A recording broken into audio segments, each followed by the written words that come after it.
Hello guys, welcome to our YouTube channel cinema critic.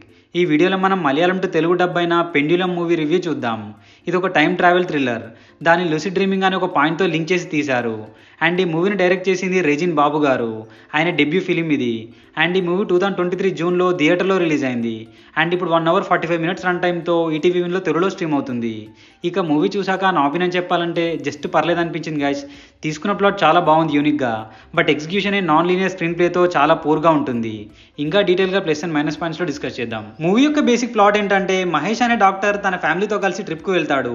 So ఆ ట్రిప్లో తనకి different dreams వస్తూ ఉంటాయి. సో ఇంతకీ ఆ డ్రీమ్స్ ఎందుకు వస్తున్నాయి అండ్ ఆ డ్రీమ్స్ని డీకోడ్ చేయడానికి మహేష్ యూజ్ చేసిన టెక్నిక్స్ ఏంటి అనేది రెస్ట్ ఆఫ్ స్టోరీ. అండ్ ఈ మూవీ కొంచెం హాలీవుడ్ మూవీ అయిన ఇన్సెప్షన్ మూవీలా ఉంటుంది. కమింగ్ టు ప్లస్ పాయింట్స్, ఈ మూవీకి మెయిన్ ప్లస్ పాయింట్ వచ్చేసి తీసుకున్న ప్లాట్ చాలా యూనిక్గా ఉంటుంది. అండ్ దాన్ని లీనియర్ వేలో ఎగ్జిక్యూట్ చేసి ఉంటే ఒక మంచి హిట్ అయ్యేది. అండ్ సెకండ్ హాఫ్లో వచ్చే ట్విస్ట్ కూడా బాగుంటుంది. అండ్ సినిమాటోగ్రఫీ కూడా చాలా బాగుంది. లైక్ మౌంటైన్స్లో ఉండే గ్రీన్ స్క్రీన్ని ఓవర్డోస్ చేయకుండా చాలా సింపుల్గా బాగా చూపించారు. మైనస్ పాయింట్స్, ఈ మూవీని ఎవరు చూసినా చెప్పేది ఒకటే, non linear story telling. Multiple time లైన్స్ని యూజ్ చేయడం వల్ల మూవీ ప్లాట్ చాలా కాంప్లికేటెడ్గా మారిపోయింది. అండ్ స్క్రీన్ మీద కొంత డీటెయిలింగ్ లైక్ ఇది డ్రీమ్ అండ్ ఇది ప్రజెంట్ అని ఇస్తే బాగుండు అనిపించింది. సో దానివల్ల ఆడియన్స్కి కన్ఫ్యూజన్ లేకుండా ఇంకాస్త బెటర్గా అర్థం అవడానికి స్కోప్ ఉండేది. అండ్ మూవీలో వచ్చే కొన్ని సీన్స్కి కూడా ప్రాపర్ కంక్లూజన్ ఇవ్వలేదు.